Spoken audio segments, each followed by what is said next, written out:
Breaking news tonight.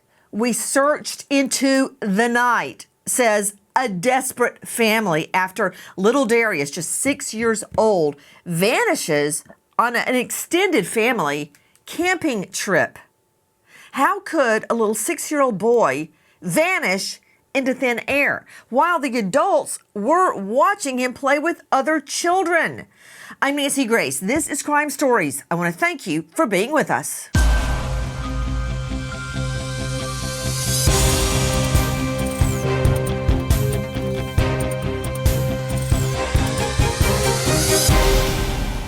What was meant to be a peaceful family getaway in the wilderness of Alberta, Canada, has turned into a devastating mystery. The MacDougall family, eager to create lasting memories, was thrown into chaos when one of the young children wandered off. I have taken the children from a very young age all across the country, RVing and camping. I'm not sure how you lose a child on a camping trip, but it's happened a lot. This isn't the first time a child has gone missing on a camping trip. The parents, the grandparents, there's extended family or family friends there. They were all packing to leave and go back home. And you know, when you're packing up the RV or the station wagon or the SUV, you turn your back, right? You're loading it up, everything's running crazy. But how could a little boy vanish into thin air and be gone so quickly he can't be found? Okay, let's start at the beginning. Listen. 6-year-old Darius on a camping trip with dad, grandparents, aunts, uncles, cousins, dad's girlfriend Buffy, and her daughter Kaya. The family gathers to celebrate family birthdays, camping in Crow's Nest Pass with rivers, creeks, hiking areas, and small islands close to shore where the children love to play. Let me just start right there because I need to understand the terrain. Joining me in all-star panel, but I want to go first to Stephen Tipper, joining us from Post Media. Stephen, thank you for being with us. Could you let me start with the terrain, where they were camping. Tell me about it. Yeah, it's a very uneven terrain. I mean, lots of different kinds from, level ground to high level, mountainous terrain. There's bodies of water there. It's obviously in the Rockies, so it's there's quite a varied mixture. That they were looking. Look at those trees, Stephen Tipper. Stephen joining us, investigative reporter with Post Media. Check it out, Brian Fitzgibbons. Fitzgibbons, Director Operations, USPA Nationwide Security, who leads a team of expert investigators specializing in finding missing people. Look at those trees, Brian. I mean, what I'm saying is a child gets lost in those trees. That's going to be really hard to find, even with dogs, even with cadets shoulder to shoulder. Did you see that picture we just showed, Fitzgibbons? Yeah, absolutely. This is rugged terrain, Nancy, and you can see as the thick forest, the dense forest there makes not only the search complicated, but for the 6-year-old child who's missing, he's quickly disoriented once he's separated from his group. So this terrain is possibly some of the least ideal terrain for a search like this to take place. Fitzgibbons, I worked as a hike master teaching tree identification, believe it or not, in a national forest. I always had to carry a compass with me just in case. You get disoriented, like you were just saying, in those trees where everywhere you look, everything looks the same. That happens. It's a phenomenon. Dr. Trace Sargent joining us, PhD in psychology, focus on victimology, and in a previous life, search, rescue, recovery expert. It happens. It's a phenomenon. You get in those trees and they all seem to look alike, and you get turned around and you don't know which way, where you came from or where you're trying to go if you don't have a compass, much less a 6-year-old little boy.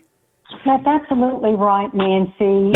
Children at this age don't have the capability and the maturity and the growth of their minds to understand where they are, how to get back where they want to be. They become very disoriented. They become very frightened. Oftentimes they hide because that's a survival mechanism. Oftentimes they cover themselves up. They get underneath logs. Not only the challenge of the terrain itself, but then you have this very, very small child in itself is going to be very difficult to see, even in the best of circumstances. And to Karen Stark joining us, forensic psychologist, renowned TV radio trauma expert at KarenStark.com. Karen, okay, just for a moment, don't think about the little 6-year-old. Think about the family. When they realize he's gone, and I got to get back with Stephen Tipper about this. I still don't get how they're camping. They see him playing with the other children. They're packing. They turn around. He's gone. I'm trying to figure out that timeline. But think about them suddenly looking for him, Karen, and they're upset and emotional, and they're going into the trees, and everybody's disseminating, and it's basically all HELL breaks loose. Without a doubt, because how can you not be so upset? This is a 6-year-old, their child, their grandchild, their relative and friend, and everybody is searching for this little boy. They would be in a complete panic, Nancy. You would be, I would be. What can happen? Anything. Well, put Karen Stark up, please. Karen, you and I talked after this happened, and this is just a very small comparison.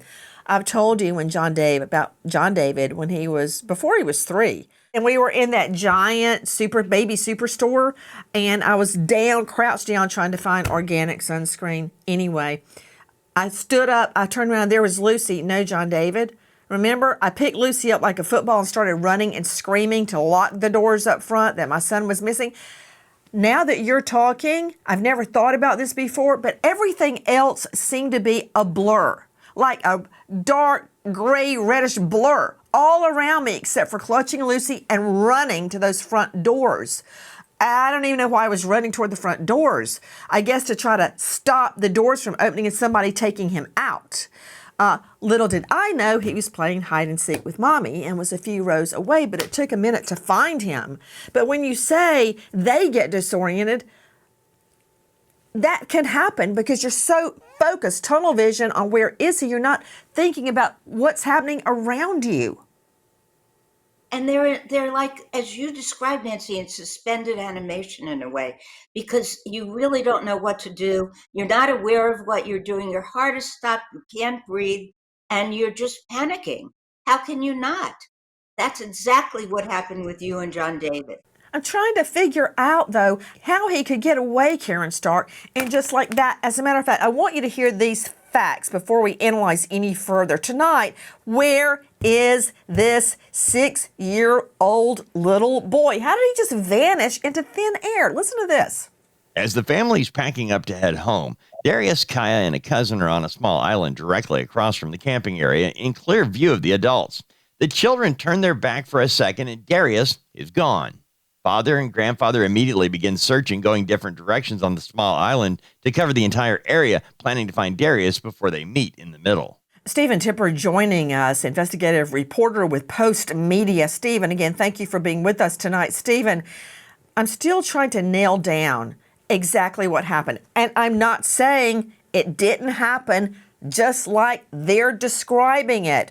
I remember when Samantha Runyon went missing, she was with her grandma. And grandma was at, I think, the kitchen sink looking out into the front yard where Samantha, 3, was playing with some other children. And a guy comes up and takes her out of the front yard just like that. And before grandma can get out there, he was gone, 60 mph. So it can happen just like that. But I need to I understand the Runyon case. Explain to me again, how did this happen? Yeah, so I mean, they were packing up and getting ready to leave, as you say, and I mean, they just turned their backs. That's what the family says, and he was gone. Darius is autistic. He doesn't like loud noises or bright lights, and that kind of did affect the search. The searchers did avoid those kinds of things. They avoided making loud noises or bright lights during the search.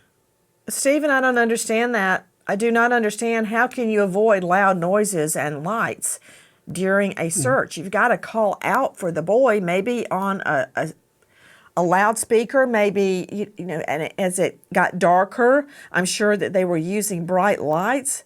How were they avoiding loud sounds and bright lights in searching for him? Right. To the best of their efforts, I'm sure that they were doing that. There were some sounds that he found appealing as well. He had a favorite song that they would use extensively during the search. They didn't say what that song was, but certainly, there were efforts to try and appeal to Darius. Stephen, I see what you're saying. Would that be soothing to him, Karen Stark? They were trying to play his favorite, maybe it was a lullaby. They haven't told us what the song was, trying to find him and lure him out. I think that was a brilliant idea, Nancy, because children who are autistic, they don't necessarily respond to calling you their name. Sometimes they're afraid, sometimes they're distracted, and yet they need to be able to reach him. So playing his favorite song, that might be something that he could respond to. They get easily distracted. That happens all the time. They're impulsive. And they get scared. Any little child will get scared, but if you're autistic, you're particularly scared, frightened. You're in the forest.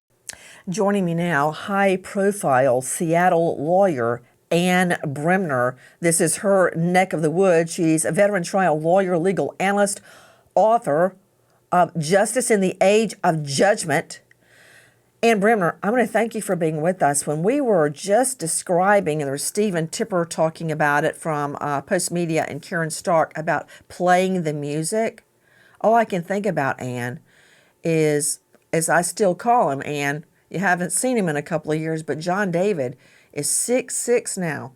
But I still think of him as little Lucy and baby John David. And all I can do, Ann, is think about baby John David out in that forest, and I'm trying to play his favorite lullaby or song to lure him out. And a lot of people have been attacking the family and the parents, and I really believe that is uncalled for. Just like when I was in the superstore, I was down on a floor level shelf trying to find organic suntan lotion, and I wasn't staring right at John David for a good 30 seconds to a minute. He had on those little tennis shoes and he ran several aisles away. It happens that the best parents have to load the car. The best parents, go in the kitchen to turn off the lady peas. I mean, and another thing, Ann Bremner, regarding the attacks on the family, for one of the family members to have been, let's just put it out there, to be responsible for his disappearance. What, is there a big conspiracy and all the other family members are lying about it, not telling what they know? I find that hard to believe, that other family members are covering up for one family member that was either negligent or intentionally vindictive or evil. I don't believe it. Well, Nancy, it's such an honor and a pleasure to be on with you again. And that's brilliant. I mean, you're right. I mean, how could everybody there, conspire to cover up, a disappearance that was something that was caused by one person? I mean, that's just something that's going to be so difficult to stomach for anybody. And so the other thing is, and like you said, when someone's going through something this traumatic, like when you lost John David, God forbid, for a short period of time, why do the pile on? I think they're having to stop their comments on social media because people are attacking them, just kicking them when they're down. They're trying to find their loved one. And, I live in a state that's got a lot of mountains and a lot of mostly trees in Washington State, fir trees, and people get lost, adults too. Okay, Ann Bremner, you're a veteran trial lawyer, and you got to give me more than that. You would never stand in front of an appellate court where you've been many times, or a trial judge where you've been even more times, and say, hey, it happens. I need to understand how it happened, because we've all used Mark Class as the gold standard. Right. When his daughter Polly went missing and police came to his door, the parents were separated and said, hey, your daughter's missing. He said, fine, take my fingerprints, look at my house, go to my office, look at my car, we'll do whatever you have to do so you, LA law enforcement, can move on to find my daughter and who took her. And they did. And he was cooperative. These parents have been completely cooperative, but a lot of people online are stuck on the parents. Now, let's analyze why it's not the family. Well, yeah, I mean, the bottom line is that why would they do this? You know, what's the motive? And where did he go? I mean, where's the evidence that somehow they secreted him someplace? Now that's important because you and I both learned, and not to say why. You know, why would anybody kill their child? Why? There is no good why. But that's a good point. A, go where? Where are you going to go? Your whole family's there. Your vehicles are there. Where are you going to hide the child? And B, you would have to believe the entire group was covering for one of the perps, i.e. the mom or dad. That simply is not feasible. Okay, listen to this. Searching the island and screaming his name, Darius seems to have vanished into thin air. 911 is called, and within 20 minutes, a command post is set up and organized searches by the RCMP search and rescue begin. The weather is in our favor. The young man does not suffer from any health issues. There's no reason to believe that there will not be a positive outcome. Global news. Bombshell tonight. Crime Stories now streaming first on Fox 1. That's right. You can now watch new episodes of Crime Stories first on Fox 1. And I am so proud to have a partner who furthers our mission to always, always seek justice. Watch episodes first with Fox 1, 24 hours before they are seen anywhere else. Try 7 days free. The brand new season of Crime Stories airs now on Fox 1. Click the link in the episode description to learn more and watch first on Fox 1. 6-year-old Darius MacDougall, known for his infectious laughter and playful spirit, joined his father and sister's girlfriend on a camping trip. They met up with family, ready to create cherished memories, but amidst the joy, an unthinkable event was about to unfold. Straight out to Stephen Tipper joining us, investigative reporter, Post Media. Could you explain to me who all was on this camping trip? They were there celebrating multiple birthdays. Who was there? Yeah, so Darius's father, his grandfather, grandmother, the father's girlfriend, and her daughter were there, as well as various aunts and uncles and cousins were all there. You know, to Karen Stark joining us, forensic psychologist, many people, and I'm not agreeing with them, but I want to address it with you. Many people are attacking the family, saying they just got tired of dealing with an autistic child. I find that vile to say the parents didn't care about him because he's autistic or they had just reached their limit. So what? They killed him? I'm not buying into that at all. Could you please address that?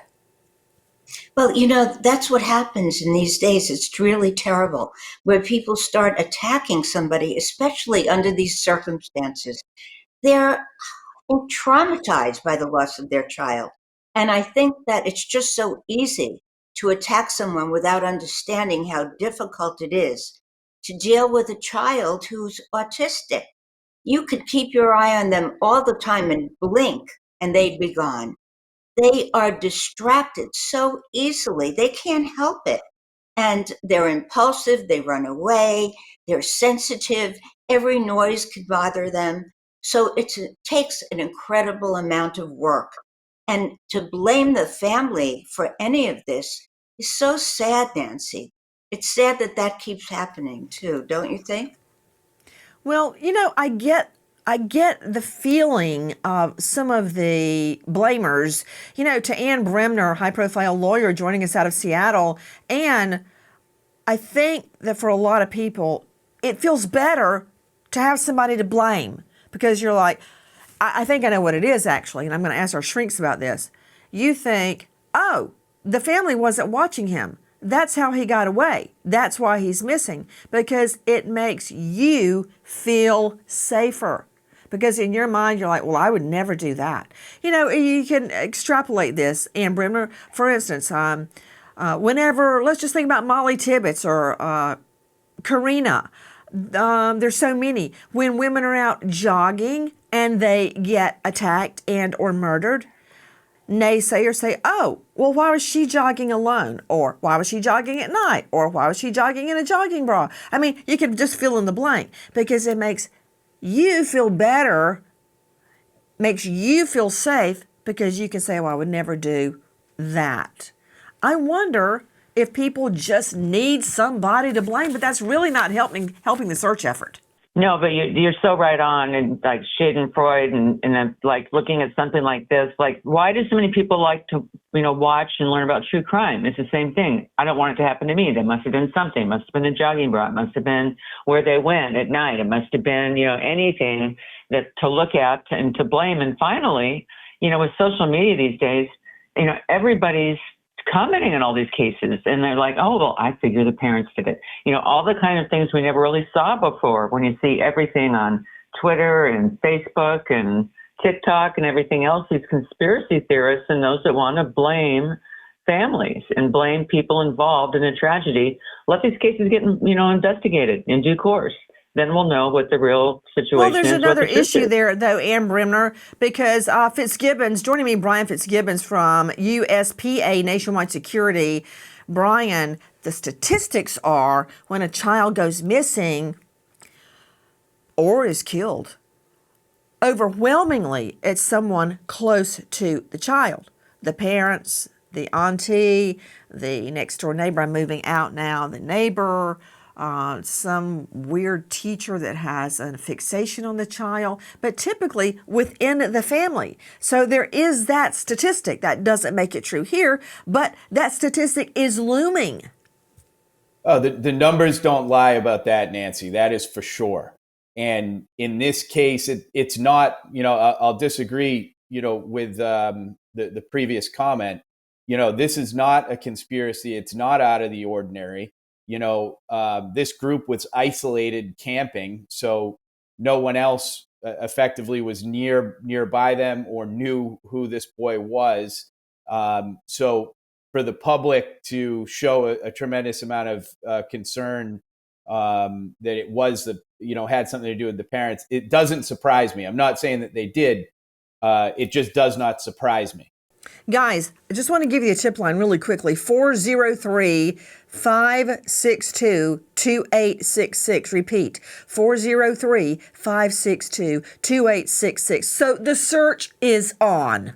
Initially, you go from a point last seen, and you can expand your radius from there. We rely on our search and rescue experts for that. There are two small rivers that are also in play. There's a large bog that we continue to search, and some fairly steep, rugged, forested terrain. From our friends at Global News, straight back out to you, Stephen Tipper. What is he describing a large bog? Right. That was among the bodies of water that were searched more than once during the 11 days that they were looking for Darius. It was, there were extensive resources obviously pulled in, and that was among them, the areas that were searched.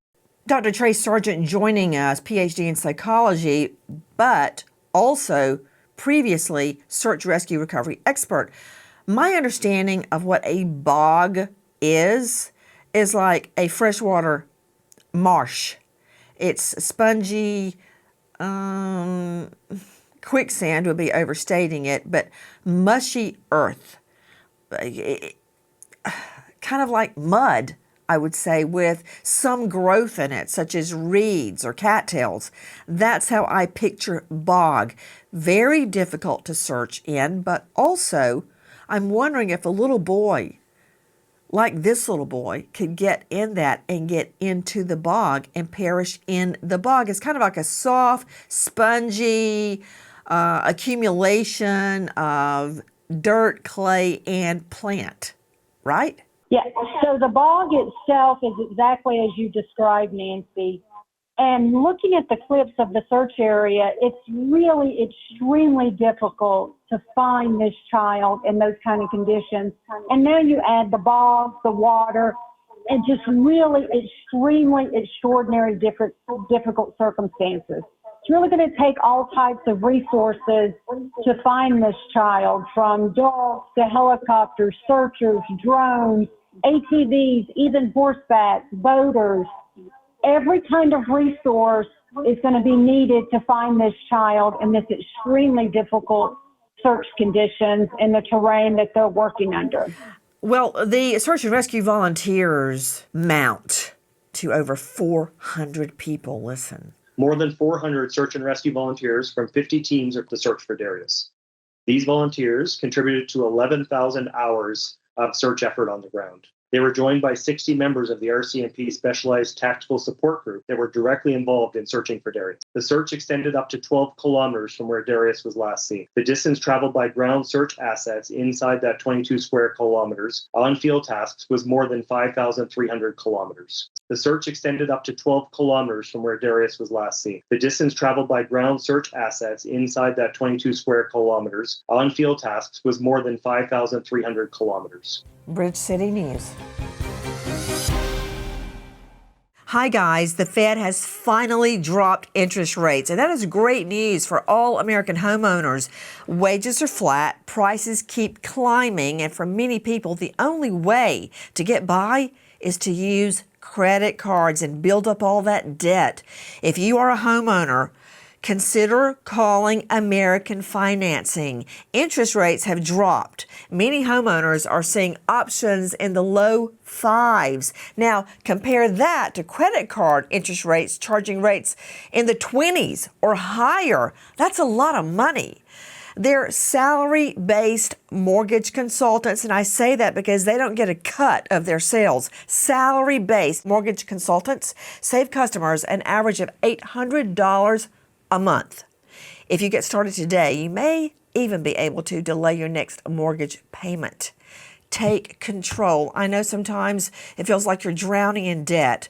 Call American Financing, 866-888-0344. Repeat, 866-888-0344. Or go online to americanfinancing.net/Nancy. And good luck. Just across the creek, Darius was playing with other children near the campsite, and the adults were keeping a watchful eye. But in a single fleeting moment of distraction, little Darius vanished. Joining me now, Crime Stories investigative reporter on the case, Dave Mack. Dave, let me understand what I'm just hearing. So, the little boy, Darius, is on the other side of a river or a stream, playing on an island? What? Yeah, it's, Nancy, the camping area actually is right on the water. And you're talking about an area that does have creeks and streams and ponds. In this particular case, you've got a creek, and it's not a big distance. It's right there, maybe 20, 30 yards, Nancy. And they can see the children playing on this little island. Now, as a parent, when your children are with other children, we tend to feel a little bit safer in what's taking place, the whole safety in numbers. And while they're packing up, they're all keeping an eye on the children. It's not just one parent's child. It's multiple parents and family members that are watching after these children that are playing in a confined area. That's the shocking part of all of this, is that they were right there. And the children are the ones that said, we turned our back and he was gone. Friends and family create a Facebook page, Bring Darius MacDougall Home, where the family posts their first message to the public. In the post, they explain arriving at the campsite on Friday with the extended family members to gather and celebrate what they call a few birthdays. As the adults packed to go home, the kids were playing on the island adjacent to the camp, just across the creek where the adults could see them. Darius, Kaya, and a cousin were walking, playing together with other kids close by. They turned their backs, and Darius was gone. Okay, granted, it doesn't make sense to me. They turned their back, and now he's gone. Stephen Tipper, I'm not saying that's not correct. I'm just trying to understand so I can piece together some semblance of a timeline, because nobody can just vanish like that when you turn your back and you turn back around. There had to be some intervening time period, something. What are you learning? I mean, there's been little that it's been, given to us by the family, other than the public statement that they made earlier this week. And the RCMP said that they were they received a call at 11:30 on that Sunday morning, of a missing boy. There's the call came in about an hour after the family had begun their search for Darius. Ann Bremner, right there, they waited an hour to call 911. I also do not find that disturbing. And I'll tell you why. Unlike a child that goes missing from their own home, when the child is supposed to be asleep and you go in the next morning and they're gone, this is a lot different because they're out camping. They started looking for him first, and then when they couldn't find him, they called 911. I don't find that unusual, Ann Bremner, not at all. Yeah, I don't either, Nancy. I mean, the fact is that they're thinking, well, he's got to be here somewhere. I mean, he was just here with everybody, and everyone just saw him, and so they look. I think an hour is not extreme. I mean, the fact is they might have looked for him for more than an hour. Being satisfied they could find him. But I will tell you a problem I do have, Ann. Mm-hmm. Control room, if you could go back to those pictures of the forest where the searchers are gathered. I don't understand, looking at this picture, where he was. He was across from them on an island, but they could see him. And I have also a problem with the time. Not the hour that they searched for him. I get that. But I still am not buying into he was there and they turned their back and then he was gone. That's like 3 seconds. So what really happened? Were they playing hide and go seek? And he was hiding and then he was gone? The timeline is concerning to me. Let me look at that. How can you say he was there, I turned my back, I turned around, and he was gone? That part's not making sense to me, but let's hear from the mom.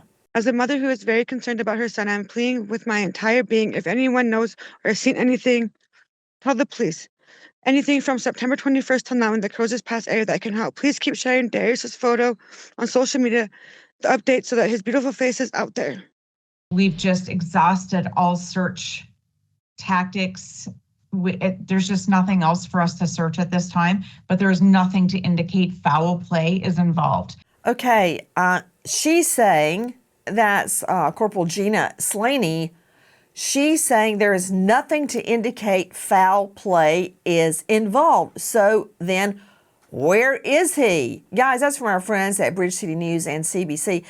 Brian, that seems inconsistent to me. Yeah, that is inconsistent, right? Because if you could rule out that there was no foul play, we would either have found Darius or we would have found evidence of what may have transpired, right? So it's impossible to rule out foul play here, in my opinion. How can he just right off the bat rule out foul play? How did they get to that, Brian? Yeah, it seems that's kind of a whitewashing statement. There's no way to say that definitively, right? So I would have to assume, or I'd like to assume, that there is an ongoing investigation here, given that Darius has not been found and no body has been recovered, that the police are still interviewing and speaking with particularly the children that were supposedly on that walk with him. I'm just trying to figure out again regarding this terrain, Crow's Nest Pass. Is it heavily camped? Are there a lot of campers, hikers, travelers there, Stephen? Yes, for sure. I mean, there are several campgrounds in the area. I mean, it is a popular spot to go camping in the Rockies there. I mean, there are lots of people enjoy going to that area during the summer and the fall, and yeah, so it's a picturesque spot, to spend a weekend away, kind of. So yeah, it's pretty popular. Okay, Fitzgibbons, think this through with me for just one moment.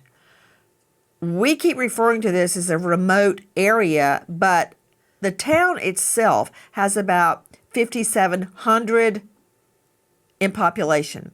But wait for this. According to the Atlas, around 300,000 people visit or walking through Crow's Nest every year. Put up Fitzgibbons, please. So it's not like the family is out there all by themselves, right? You ever heard the name Israel Keyes? Is that ringing a bell? He was one of the most prolific serial killers in the U.S. ever. And he went under the radar, but one place he liked to stalk his victims, national parks, RV camps, people that were camping in tents. He loved it. And he spoke of it. And his words were matched up with actual victims that prior to his speaking had been unsolved homicides. So this is like a stalker, a predator's happy hunting ground.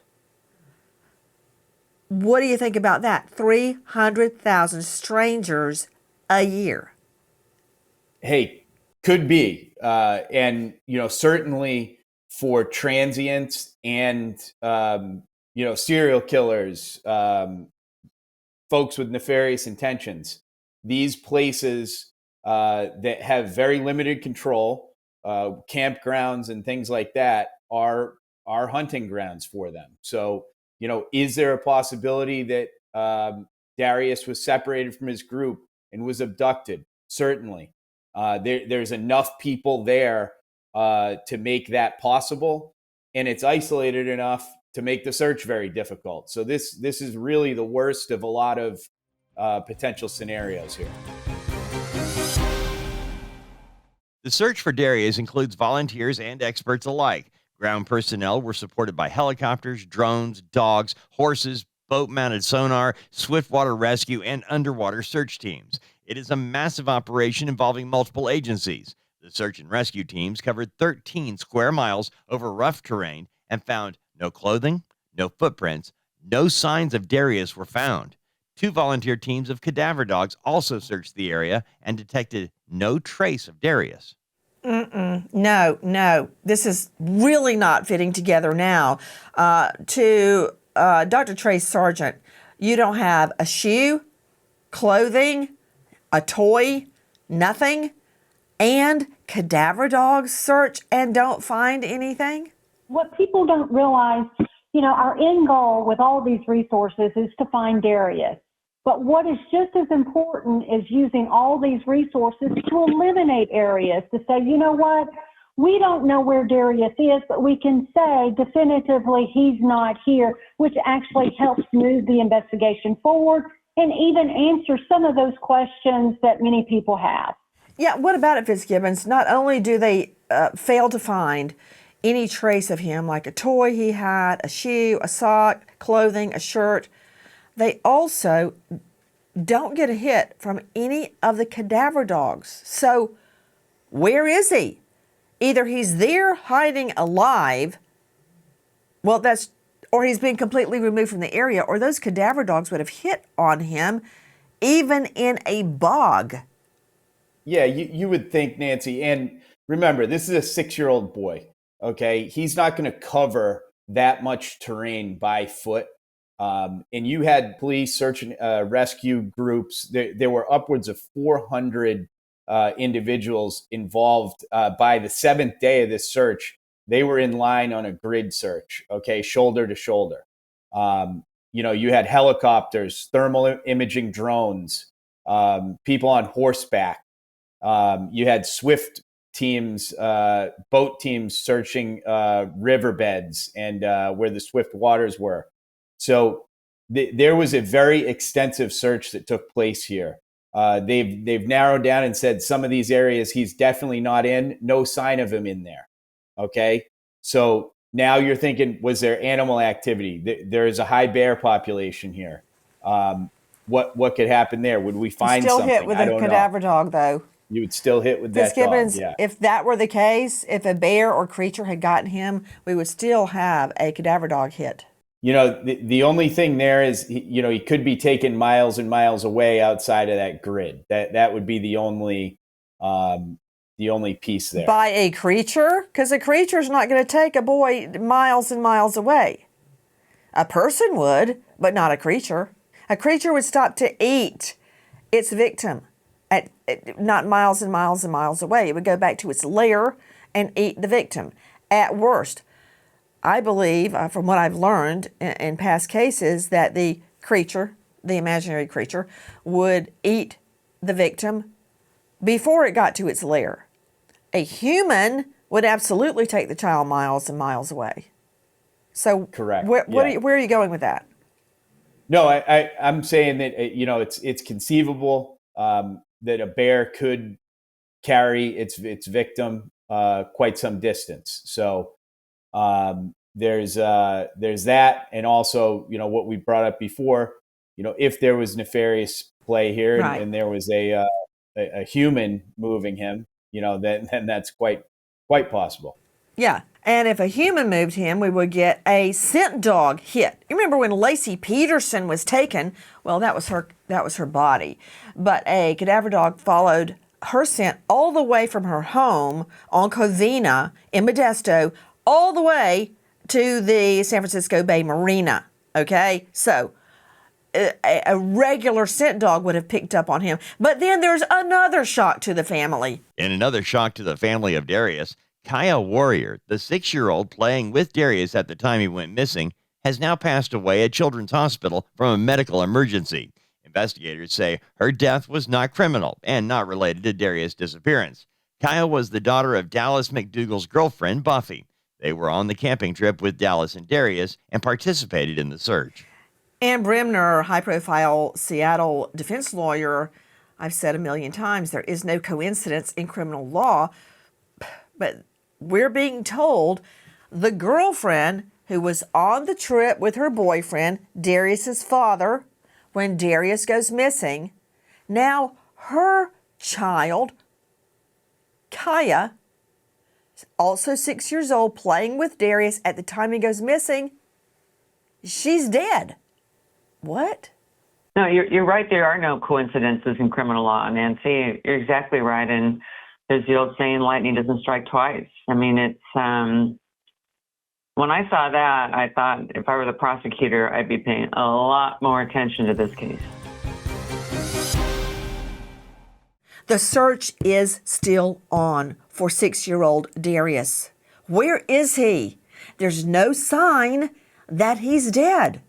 Hence, we are left to believe Darius is alive somewhere. If you know or think you know anything about this child, think of your own children at this tender age. Please dial 403-562-2866. Repeat, 403-562-2866. Now, we remember an American hero, firefighter Isabella Oscarson, Idaho Department Land, just 26, killed in the line of duty, leaving behind her grieving parents, Kelvin and Kathleen. American hero, firefighter Isabella Oscarson. Thank you to all of our guests for being with us, but especially to you. Nancy Gray signing off tonight, but I'll see you tomorrow night. And until then, good night, friend.